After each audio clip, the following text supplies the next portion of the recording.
Welcome to the Uplift, where we are uplifting our lives, uplifting each other, and uplifting our communities together.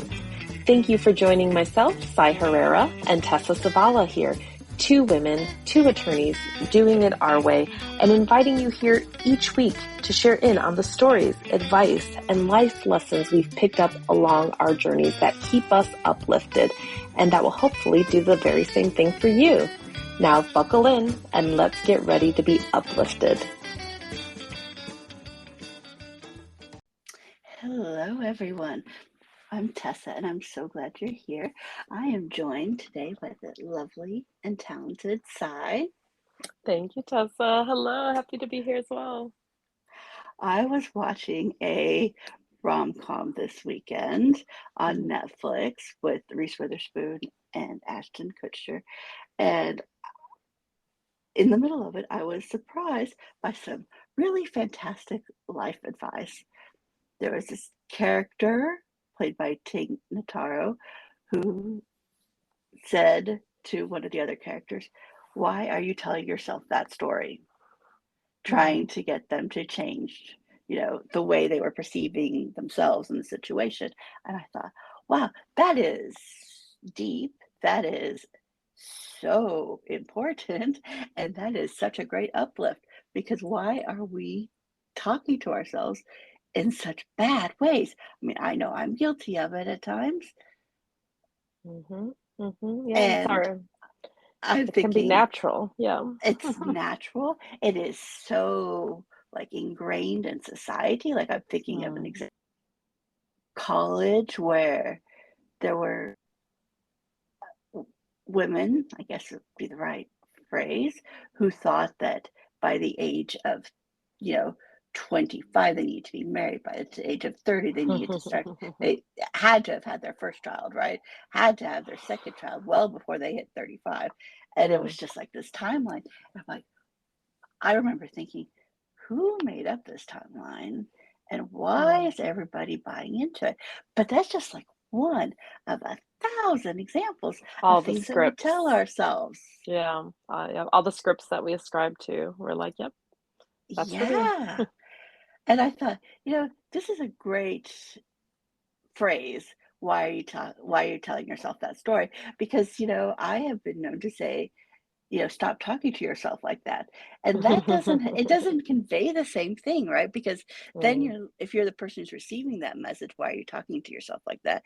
There's so much thought into what am I saying is wrong and why is this a problem? And, there's a lot of perhaps walls that will then go up. But when you phrase it as, why are you telling yourself that story? It's automatically like, huh, stories are usually fiction. At least that's Mm. how I think of them. And Mhm. so it totally changes your mindset of how you're thinking about it because you realize, huh, this might not be coming from me. Yeah, and I've used that on people before, and it's interesting the reactions that you get because some people will be like, "Oh, I never thought about it." Like, I am telling myself this story, right? Like, where did it come from? I don't know. Like, it's just the first thing that pops into my head, right? And then it's just Right. like this wonderful moment to be like, let's think about it and whether or not you really want to ascribe to that story because you're doing it unconsciously is the thing, right? Yeah. It's just something that is it's just programmed, right? We talk about deprogramming it. It really is something that is just there. You're just running the program. You don't even realize that you're just going along. I've had some people say it's not a story, it's just the reality. And I think that that one's really interesting because, So interesting. yeah, because I mean, they're even farther off, right? Where they can't accept anything except for this reality. This is their truth, and it's the only way that they've ever seen it. It's the only way that they can even imagine seeing it. And that one's a tough one, but it's also I mean, to me, it just even calls out more that they need to have this conversation with themselves and really be introspective and really reflect on it because they've never done it. If that's their response, then they've never questioned it, right? It's just been a kind of like keep your head down and accept this. This is your reality, and you don't get to decide anything else. There's no wiggle room, right? So that's really interesting. And then Wow. one other, yeah, one other thing I've heard is somebody told me, I've never had this happen, but somebody told me once that sometimes um, people can get defensive because it's like this is their truth and you're calling it a story. And I think that that one would be really hard. I've never been in a conversation like that yet. But that one could be tough because some people, I mean, it kind of builds off the last one where, if this is all you've ever known and you can't even imagine, it's kind of like when we talk about being young and like having exposure to different realities and different perspectives and different opportunities and different lifestyles and different, paths. If you've never seen that, then, it can be like this. It's more than a limiting mindset. It's like literally you don't know anything else. So when somebody else tells you that there's a whole other world, it's really hard for you to even imagine that when you're like, nope, that doesn't tie to any truth I've ever seen, So it's really interesting how people can take it, but it's such an important conversation to have, and I think it's usually definitely a door opener. But it might be farther off for some people than others. I was thinking about that example you gave about how essentially this is your fate and you have subscribed to it, and Mm, all you can do is go along. And I thought about, the people that I know that tend fatalistic. I've heard some of mhm, them say, "This may be my fate, but I have the choice of how I'm going to react to it." mm, And I'm like, interesting, right? Like that yeah, nuance that I've accepted that this is a fate, but I get to yep, choose how I'm going to, live accordingly in that side mhm, that fate. I'm like, hmm. And maybe there's nuance to all of them, right? Like obviously none of them are perfect because, humans are not perfect. But how do we get around to talking to ourselves in better ways? How do we tell ourselves better stories for those of us who are open to that idea, right? Who recognize that how we talk to ourselves impacts the mhm, amount, I think, of happiness we can have in our lives, right? It's like right, unless you've encountered people who tell themselves stories that seem very, say, arduous to someone like me and you, I would think that the way we react to those stories isn't necessarily striving toward happiness, right? Because I don't know many mm. of those stories that are like, you are amazing, you can do anything, right? I think those stories should be that, but Right. No, yeah, they just tend not to be, unfortunately. I don't know right? why society wants us to hate ourselves, but it definitely does. And I mean, to me, it all speaks to the fact that there's still so much trauma in our society. That's really what I go down to, where I'm like, misery loves misery. People who have been hurt other, like I mean, it's just a cycle, right? It's just circular in Yeah. that nature. But um, yeah, I think you touched on something. I heard you touch on something that was really, really, really brilliant in my mind, which is that this very much is related to the conversation of choice and the perception of how much choice, or in psychology, they would call agency, you have in your life. It really is Yeah. that, because at the end of the day, if you're telling yourself, this is what I have to do, this is the next thing to do, this is what I'm supposed to, this is what success looks like, then really what you're saying is, I do not have any choice. Society has laid this out for me. Or sometimes it's very specific, like my parents want me to be a doctor, period. That's what I have to be, like whatever, wherever it's coming from, wherever these expectations are coming from that you've now internalized. Um, Essentially we're having a conversation about where does the agency lie. Does it lie within you? Does it lie within some, within your inner circle somewhere with one individual person that's outside of you? Does it lie within, larger society and the expectations that are put upon you because of your gender, your age, your class, your status in society, whatever. um, and you have all these messages coming from all over the place, but sometimes they are very loud and clear. And people enforce them, right? I mean, with Oh yeah. the marriage and children thing. I mean, I think it's just so interesting how people feel. I mean, maybe I hope it's changed. I really hope it's changed. But I do I mean, too. people just feel so comfortable just letting you know, especially when you're a woman. They don't I Oh don't yeah, remember them telling my husband anything, right. but I mean, as a woman, it's just like your body Not is part yours. of no, yeah, and it's like, okay, next child, you know, when, why, and it's just interesting to me that these conversations are so casual and just so accepted. That's how you know that they're accepted. They're socially accepted, right? And Yeah. so I love that you brought up choice, and for me that translates to free will, and for me that translates into agency, which is a huge predictor of how happy you will be in life actually, is your perception of how much agency you have in your life, Oh, how much. really? Tell Yeah, us yeah, more. So, yeah, like, no, if you mhm, see yourself as having a grand ability to choose for yourself, mhm. so high level of agency, does that lead to higher happiness or less happiness? Higher. So the more power and control you think that you have over your life, then yeah, you feel great because you're just thinking, if I don't like something, I'll change it, right? And and it's even like the thing you said about your friend of just saying like, well, this terrible thing has happened, or this is my, you know, this is what's happening in my life, but I have a choice to react to it how I will. That is huge actually. That could save that person's entire psyche honestly, because when you think, well, all of these terrible things can happen to me, and you know, there's no choice but for me to be miserable about it, to feel terrible about it, to always feel terrible about it. It's never going to change. I'm never going to heal. You know, one of the things that, I mean, just not even very long ago, very recent years, when I started hearing the phrase trauma healing, it gave me hope. It's just so ridiculous.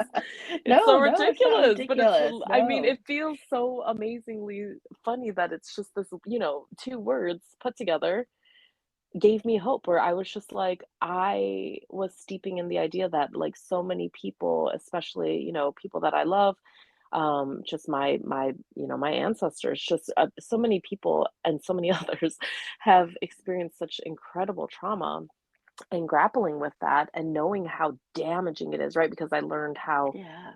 damaging it is, and how, you know, and I mean, just how long lasting those damages are, that it gets really dark, and you know, it's hard to find anything good there. Um, and literally just hearing about the fact that like people are doing things for trauma healing, like there is an opportunity for there to be healing here from this terrible thing. um that gave me hope, because I thought, "Oh, we have some power. We can seek out trauma healing. We can figure out what this is. We can go do it. We can exercise it. We can practice it." There's hope that there can be healing, which means that this trauma will not rule us.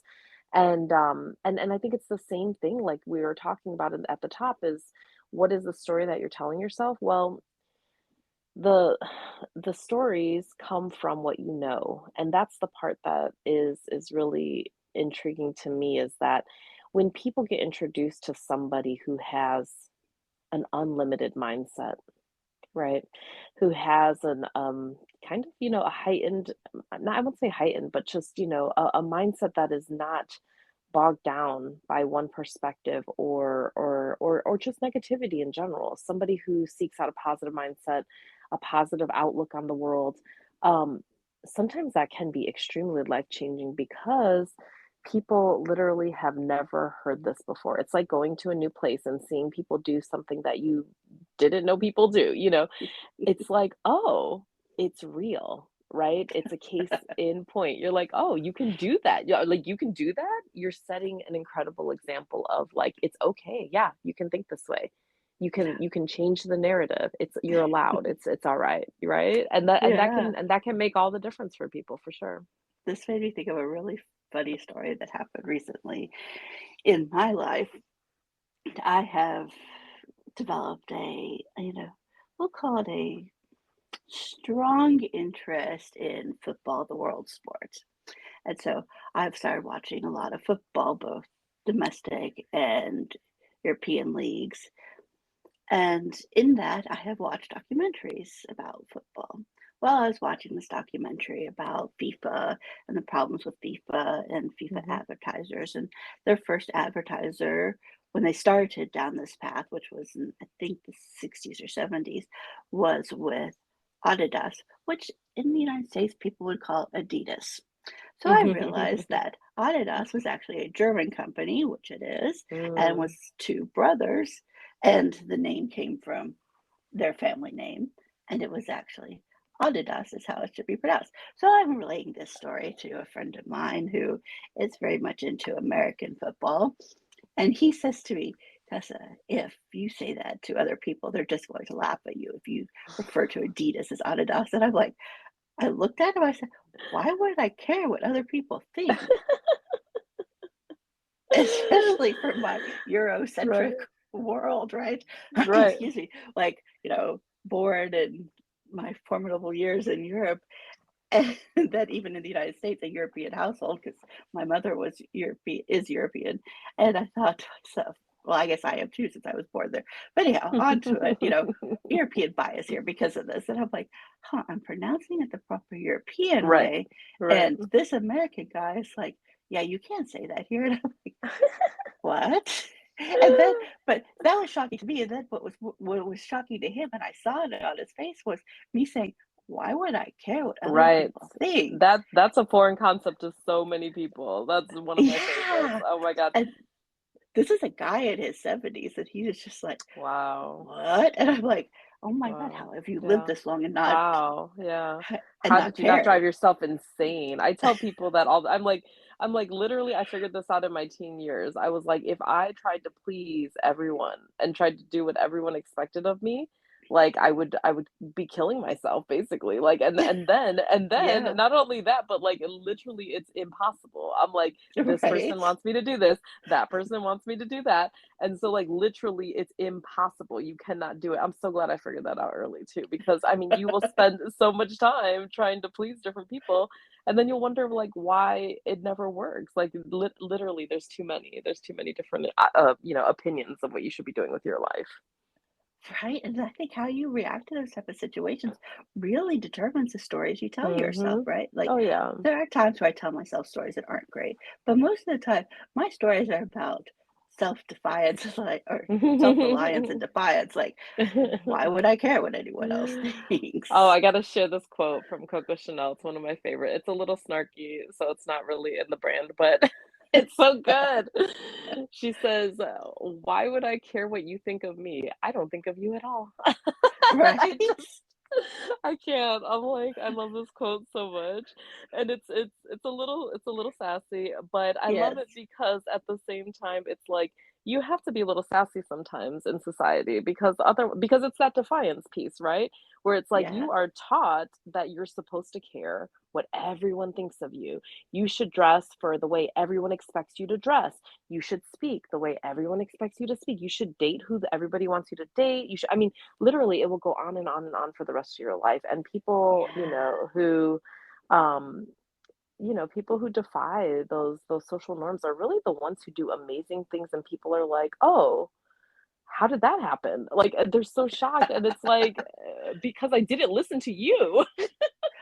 Right?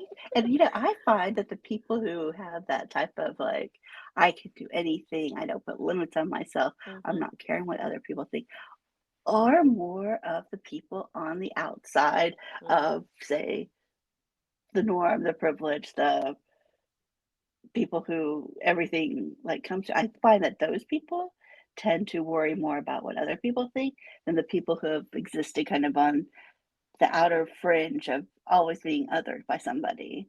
I Mm. think we end up being more defiant because we're like, yeah, I've heard that story so many times. I'm just gonna do Yeah. whatever I want. Yeah, and I mean, you hit a breaking point too, right? And I Yeah. and that's what's really interesting is like you could I mean, there's so much here, Tessa. There's so much because now I'm thinking about belonging, and what a Hmm. fundamental need that is of human beings, right? And then subcultures and like building your own family and different things like that. I mean, there's so many ways that this expresses itself, but it's like, Yeah. yes, we all have the fundamental need to feel like we belong. Um, and I just heard this thing Brene Brown said, who she was quoting Maya Angelou, who said, "I belong to me," and that was really interesting because at first she hated this quote. Brene Brown was like, this code doesn't make any sense because I know that, as a human researcher, we all need to feel like we belong to like a social group, et cetera, et cetera. But then she realized that it really was, Maya was really referring to the fact that like you have to basically be loyal to yourself, right? You have to belong to yourself in a way where you're proud of who you are. And then it's like you can find where your tribe is, right? Like then you can Yeah. find who you're really supposed to be surrounding yourself with because really the other thing, this is so steeped in identity too, is like if you go around trying to please everybody and be who everyone expects you to be, you're gonna look up and not even recognize yourself one day. Like you won't even know who you are. That's terrifying actually, especially in It's your formative totally years. terrifying. Yeah, oh, I mean, yeah. that's how people end up in marriages that they don't understand how they got here or living a life where they just, that they hate, frankly. And how did they get there? It was probably because, they followed the path that somebody else set for them. And so it's really important to be intentional in those ways, and it's really important to know yourself. I think that's the other part that maybe kind of gets lost in this, where we're just like, I don't like other people telling me what to do, but what do I do instead? And and the answer, part of it at least, has to be that you really are reflecting on what is important to you, on who you really are, on what, drives you, on what motivates you, on what you really want for your life. The opposite of doing what other people want you to do with your life is to find out what you want to do with your life and do it. Yeah. And, I think part of it is perhaps, mm, I am remiss to say this, knowing that you are a parent, but other parents in this world tend to cause some trauma to their children. Hmm. And I think a lot of parents, unintentionally or intentionally, put expectations on their kids. And Mm. that's how we kind of learn, right? Like we're told from Mhm. very young age, this is what you need to do, this is how you need to do it, and you have to say thank you or you have to say please, you have to Mhm. be nice to the person who is mean to you, and the list goes on and on and on. And so we're kind of like bred into this idea that what we need to be doing doesn't come from us, it comes from other Yeah. people. Yeah, absolutely.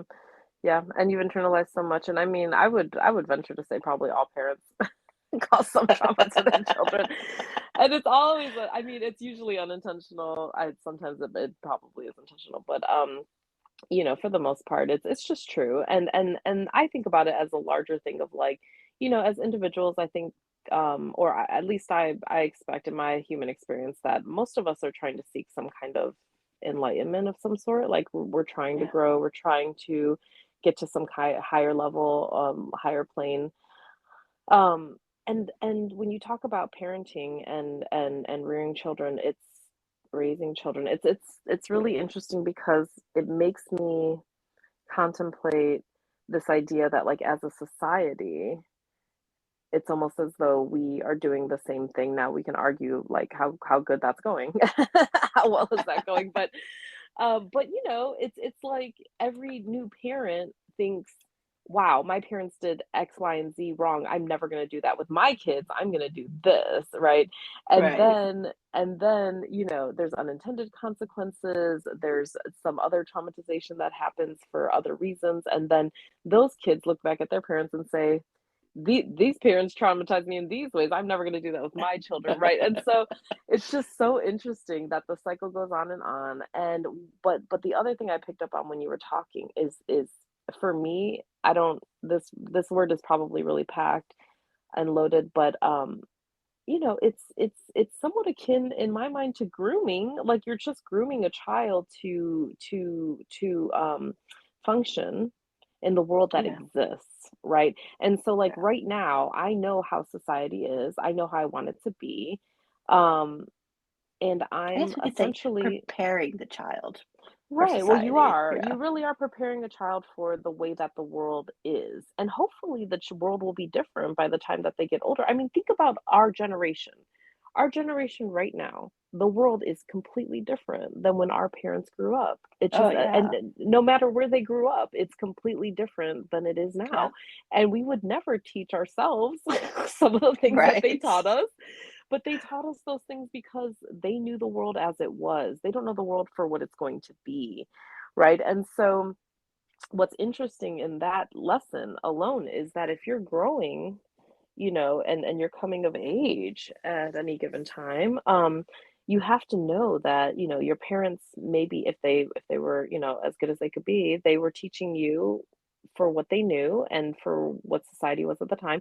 And you have to know that the world changes. And so just that Yeah, reason alone, it makes sense to change your mind and to question everything and to explore, what's right for you now in this point in time, because we know as a general, foundation and just common denominator that the world changes from underneath us, right? So we literally have to change, or we'll be applying old principles to new circumstances.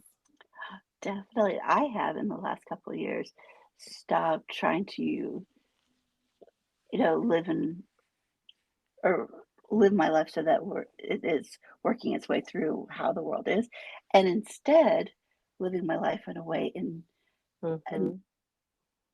be Absolutely. right. Yes.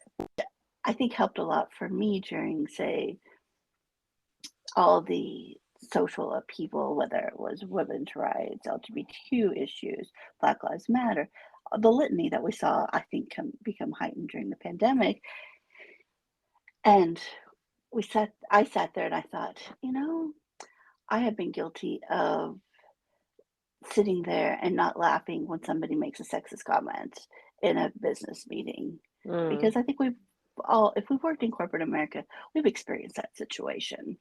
And see, again, I would go back to my loaded word.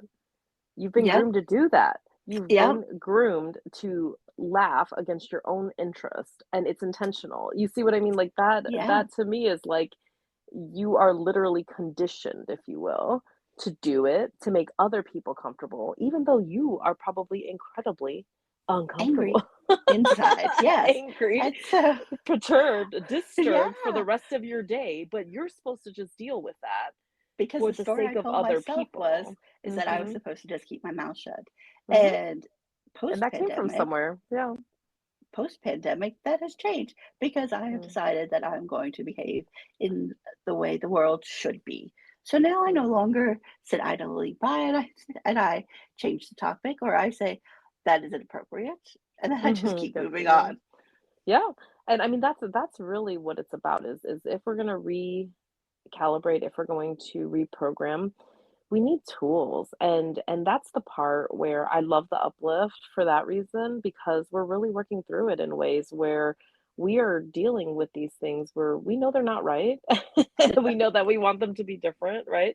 And sometimes Yeah. it's really difficult to know how to make them different, and it's really scary, and it's really challenging to overcome your programming and your conditioning when you honestly don't even know that it's there, or you don't even think about it until it's being tested, right? Like that Oh, joke absolutely. is what brings it up for you, where you're like, "Oh, no, I need to challenge this thing that's my Yeah. MO," right?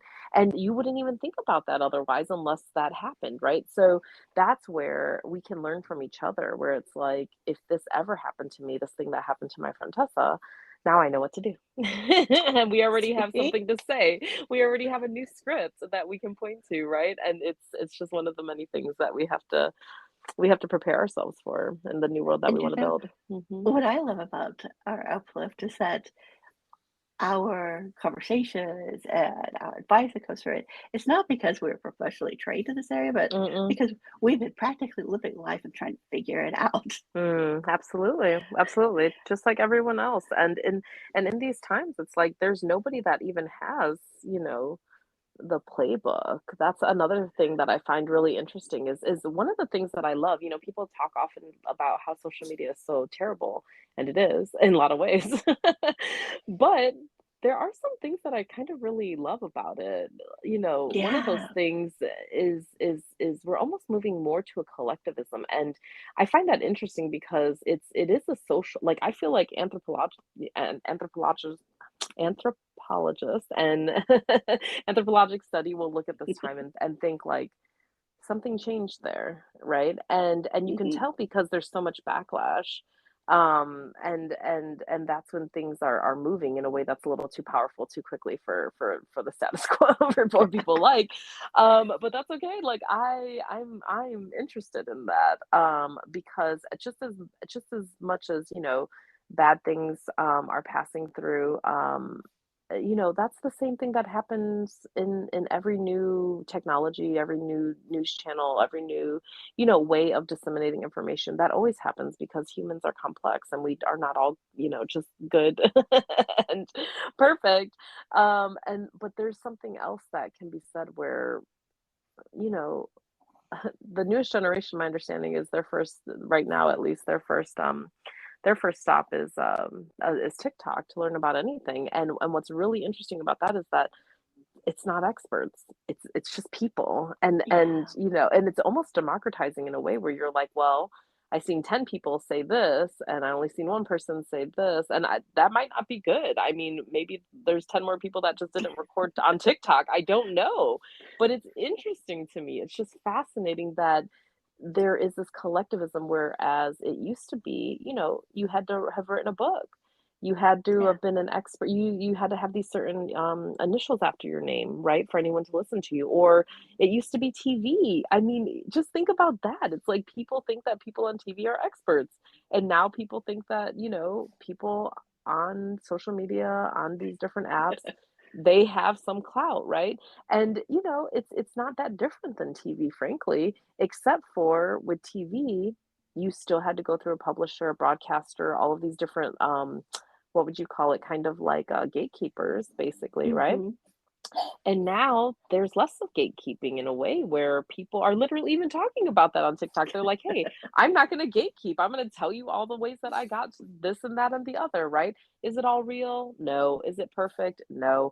But it's interesting. It's interesting to me. And I find it interesting because I think it gives voices to people who are otherwise Hmm.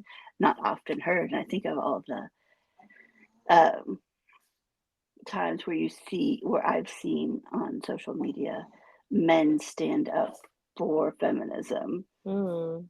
and it's like, oh, You might not oh, otherwise ever see that in your small town, big town city. You might not otherwise see that in any other place in the world where you're at. Or even think yeah, about the global implications. Oh my gosh. As soon as these AI hmm robots start translating everything to every language, like we are going to be so connected in a way that is beyond. It's going to be so incredibly interesting. it It's is, scary. it It's scary is. too. Don't get me wrong. Like I'm Oh, it also so is. terrified, but it's Yeah, exciting and interesting as well. And I'm there hope can be good that comes out of it for sure. I'm hopeful it takes a while because somebody handed me a it's either an Instagram or a Twitter recently that was in Norwegian, and usually you can, press translate Mhm. and it'll translate the information. But for some reason, there's not a Norwegian translator, probably because there's so few people who speak Norwegian. And Mm. so I read it back to them in English, and they're like, "Huh, okay." And then I realized, huh, maybe I should work more on my Norwegian if it's going to avoid AI for longer. Right? Like I thought I was safe in my Swedish since there's only like 10 million people who speak Swedish, but you Yeah. could usually translate Swedish. So yeah, Wow, interesting. They haven't come for you yet. They haven't they come for have not. Norwegian. But I mean, it really is gonna change the world. We can't, I mean, it already is. It's just really interesting how fast things are changing. And I think again, um, I don't think I know that this is why these conversations are so important, and this is why we have to learn from each other, because there are no experts in the world changing every minute. You Correct. cannot have an expert. There isn't one that No. exists, and anyone that's a self-proclaimed expert is just that, right? They literally can't. There's nobody. I remember. I don't know where I got this. Again, it's just one of those societal scripts. But I remember somebody, saying somewhere, "Oh, well, if you've done something and you've done it well for 10 years, that's when you get into like this expert level. Now you've become an expert." I don't. It's so arbitrary. I don't Oh, believe it's that like at that all. Malcolm Gladwell, like 10,000 hours or something makes you an Yeah, yeah, yeah. expert or Exactly. yeah. So it's so arbitrary in my mind now, but even more so now when you see how literally things change day to day, if not minute to minute, where there can't be an expert if that's your standard. Who's gonna sit Right? there and learn about, the iPhone 3 for 10 years? Are they gonna be an expert in it in 10 years? Hell no. Nobody gives No. no, it's gone. It's gone. So, like, and it's the same thing with all this technology. They're and not just technology. I mean, it's technology in the way that it relates to our human experience, right? Yeah. And that's the part that I think is and maybe it's I don't know if it's being missed, but people, sometimes talk about technology almost in a silo, as if it's in its own little vacuum of like, oh, these things are just happening and there's a progress happening, and not really reflecting on how that's changing our human experience and how we relate to one another with or with a lack of technology in so many ways. I mean, it's the connectivity part is the most interesting part to me because we started off in very small, for the most part, tribes or even towns or these kind of mini societies, and the world just keeps getting our worlds just keep getting bigger and bigger and bigger. And so taking it back to like thinking about how to make our scripts of what we're supposed to be, who we're supposed to be, what we're supposed to do. It used to be, I mean, even in my childhood, just really not that long ago. um, we didn't really, I was born in the 80s, the computer was being born alongside me. People didn't have computers in their home when I was growing up, until, maybe I was in my teens. Um, and just at that point, it was like I felt like I had so much family, I had so many people in my life. Everyone had different expectations of who I should be, what I should do, who I should be with, where I should go, and that was just kind of in my, I don't know even how to characterize that, the pre-tech age, I guess. Now, can you imagine all the voices that are Yeah. bombarding people? I just can't even, how do you deal with that? And children and teenagers who are hypersensitive, I would say overall, as a generalization, that doesn't apply to Yeah. everyone, but just generally, I mean, you're very keen on your peer group when you're in your teen years. That's just, Hmm. that's just proven. And I think teens are I can't still imagine. I Yeah. can't either. 'Cause your teens are still developing how they process and handle their emotions. Oh And yeah. hopefully they have parents that teach them that, but still, when you see your peers handle their emotions differently, it's a learning process still. And And your think of, identity formation. Oh my gosh. yeah, think about how much of your story now is being told to you by Hmm. social media.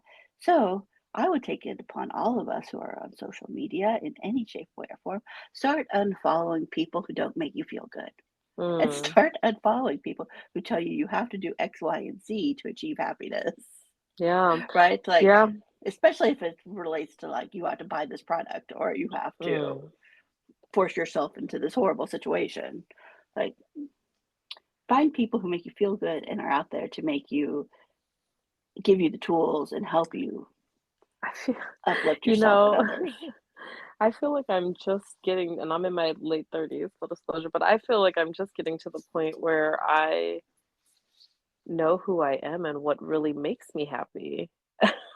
Yeah. So And I think that it changes, right, as we get and it older. definitely changes, absolutely. But you know, when you're a teenager, I'm just feeling right now for all the young people, but like when you're really young, I shouldn't even say teenager because it's happening even earlier for sure. I think And like I think the it's I happening don't later know. too.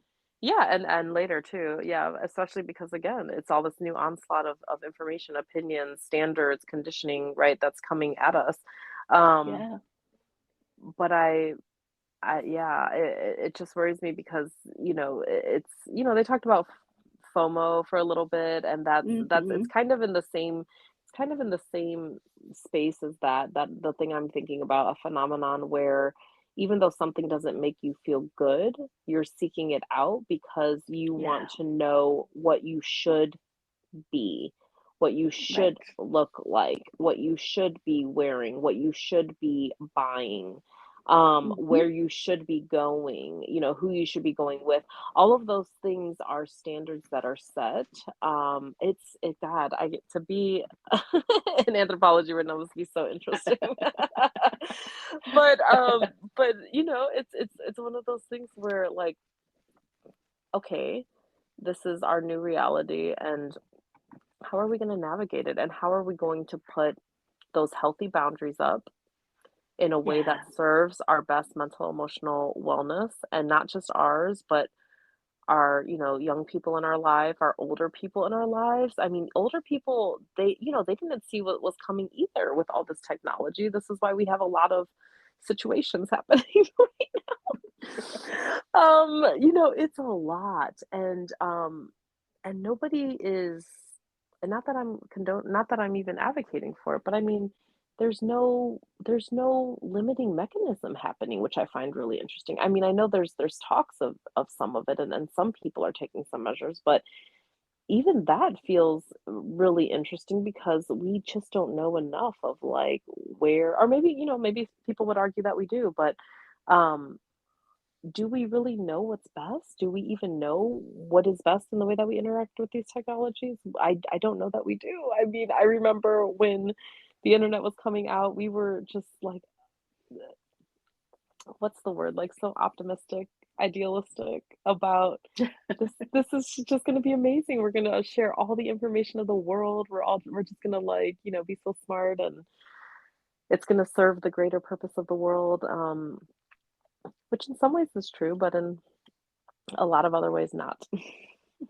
When I was in law school, which was a few years before you, they were talking about the internet in terms of it's like a public sidewalk.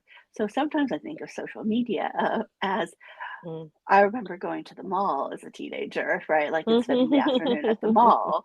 And maybe that's what social media is like. It's like seeing those little cliques forming throughout the mall. And they're all saying something, they're all judging somebody or doing something that seems rather judgmental to me anyway. And I think that's social media, right? It's like walking through the mall and seeing all those cliques, and you have to figure out which ones you want to hang out with and which ones you don't want to hang Mhm. out with. And Mhm. sometimes you might want to hang out with them 20% of the time, and some you might want to hang out with 80% of the time. But I doubt any of those places, and just like any social media place, do you really want to see them 100% of the time? Probably not. Right, right. But I mean, it's a good point because I mean, you can imagine in the real world, people would get obsessed with, the cool kids or the pretty girls or whatever it may be to the point that it becomes unhealthy.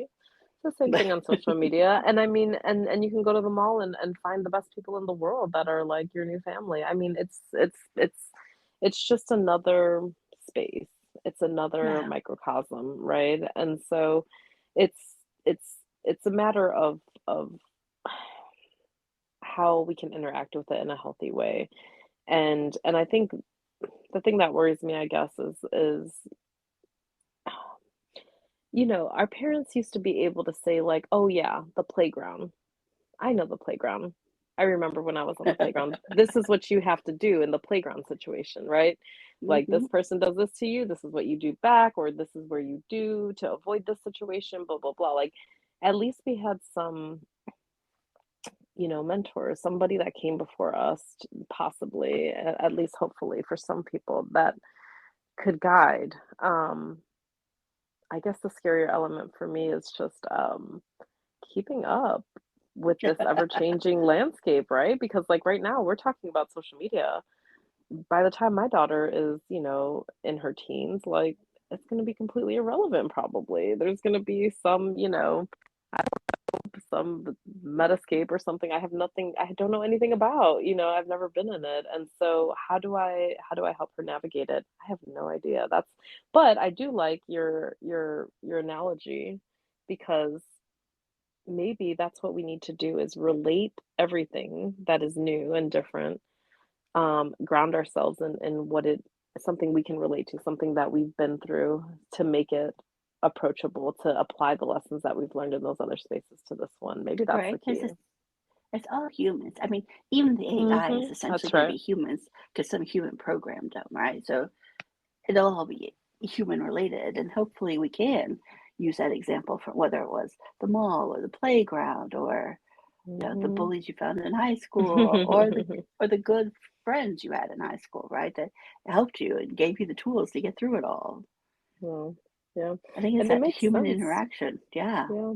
When I think about it that way, it makes so much sense because, anytime that something bad happens on the internet, people are shocked and appalled, really. Like, they're like, I cannot believe you used this platform for that terrible thing. Like, they're just so, like, amazed. And for me, I'm just like, yeah, especially like having a background in domestic violence and intimate partner violence, I'm just like, yep, that's what they do. Or like with stalking especially, I'm just like, yeah, that's what stalkers do. Like they use every way to track you. Like that's exactly what they would do in this situation. So people are shocked, but at the same time, it's like, we have to see humanity for what it is and all of its good, the bad, and the ugly type of thing because we have to prepare each other for it and help each other navigate through all of this. And I hope you're right about AI, but I'm slightly terrified because we program it, but then it goes off and learns on its own. So I'm scared about that. But we'll talk about that another Luckily, I don't watch enough sci-fi time. to like have Don't. develop that fear. Oh my gosh, that's the best place to be. Sometimes ignorance is bliss. Sometimes chosen, yeah, deliberate ignorance is bliss. One weekend I got too much into it. I was like, oh, I'm gonna watch this, and then I was like, oh no. So I'm But thinking yeah, about it a lot. I think you have a really good idea about the good, the bad, the ugly. Maybe that's Mhm. something we should apply to the stories that we tell ourselves. Like Mm. before we start spiraling, Mhm. do we think to ourselves, huh, is this story that I'm telling myself good, bad, or ugly? Mm. I like that. And Yeah. then allow it to continue if it's good, or, you know, pause if it's ugly, and just cease if it's bad, right? Like, Mhm. And can we start and grading our stories? I like grading the story, and I also like thinking about where it came from and if that place was a good, bad, or ugly place, right? Hmm. Because when you know where it's coming from and you divorce it from it being your own thought or your own Yeah, idea, then it gives you the power to say, oh, no, no, no, no, no. I'm not going to. It gives you the power to be defiant, right? Where you're just like, oh, right. no, I'm not going to do that because that's what they expect of me. I don't even care what those people think of me, or I don't want to please those people, or what I want is more important, right? Even though their opinion might be important, for example. Um, so yeah, it's really good to reflect on all those stories. Now, how do we do it in the moment, though? I feel like so many times, and Yeah, I've seen it click for people, and maybe part of it is that it's the advisory board, right? Like keeping yeah, the right people around you, but and challenging ourselves. But I wonder if there's any way we can do it for ourselves to challenge our own narratives because I've had somebody tell me, this is happening, it's terrible, like all of these people are doing this or that. And then I'm just like, okay, well, I challenge them to think like, what's your part or what should the story, whatever. I give some kind of question to make them think about it. And then they're just like, oh yeah, you're right. Like I'll just think about it this way. And it's like sometimes it just takes that little trigger, that little prompt, and it can change the whole thing. But I wonder if there's a way to do it for ourselves. Like, how do we catch ourselves in the bad stories? Maybe it's when we're feeling the consequences, the bad consequences of the story we're telling yeah. ourselves. I'm not sure. I think you're right. I think it's just finding that right, almost trigger for ourselves to give pause, ask the questions, and then choose how we're going to move on.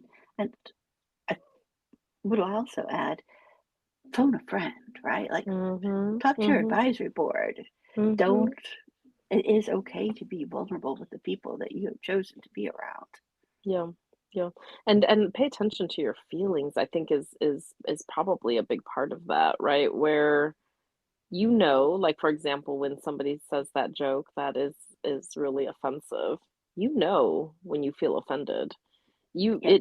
it and you notice, right? Not just that but you notice it. You notice when you feel offended, you notice when someone kind of gives you a little jab and it hurts. Hmm. You notice when somebody makes you a little bit sad. Um, you notice when you walk away from a situation just feeling ugly and gross and something is not settling right, right? So, um, that for me is sometimes the trigger. and I don't always know what to say, and that's, that's another expectation of society of, like, being witty and quick and having some kind of comeback to say, right? I will say Um, that I am not witty and quick. I'm not either. I'm like I told my friend one day after reflecting, I was like, "I'm not that person. I'm more of, like, a deep thinker, I think." But, like, I had to Yes. find another script of, like, what kind of person am I? Like, what is the verbiage? What is the phrase that describes me? But, it helped me because I realized, like, "Oh, that's okay that I'm not that person. I'm this other kind of person that I also like." Yeah, But you if you are that kind of person who, notices their feelings maybe a long time after, um, I don't know if you necessarily need to confront the situation with whoever you're talking to, but sometimes you do. And so I just want to share that, sometimes it's a great thing to notice your feelings in the moment, go give it some thought on whether or not, you appreciated what happened, right. and then come to some thoughtfulness about what what hurt you. What was it that really rubbed you the wrong way? What was it that didn't settle right with you? What part offended you? And sometimes it's worth it, especially if you're in a relationship that you value with the other person that really brought on those feelings with their actions. To come back to them when you have had those thoughts and processes, and let them know your conclusions, right? And let them know why that didn't sit well with you, because sometimes people are, I don't even know if I can call it a script, but sometimes people are just, it feels like they're just acting out of habit. Like sometimes they're just literally reading from somebody else's script that they heard in their lives, and it's almost like not with any thoughtfulness, right? It's they're just I mean, they say something like, I don't know if it's like 80% of what we do is out of habit. And so I love that this whole conversation is really about breaking, the norm, and just breaking the default settings of what people usually do, because sometimes that's all that it takes. And so just like we're talking about doing it for ourselves, sometimes I want to say it makes sense to help other people see that as well in relation to you and their relationship to you. And I think as a fellow deep thinker, it is okay to have like a list of caged responses when Mhm. something inappropriate happens. Oh, Like those I are the think best. when we talked about on our holiday episode, like how do you deal Yep. with those inappropriate conversations from your family and friends? My cage response is, we're not having that conversation. And Mhm. then adding the sentence to either what you want to have or just walking away. Because you guys Yep. have the right to choose to whether or not to have that conversation Yeah. for that type of meeting. Like my response is either inappropriate, incorrect, and then something happens after that.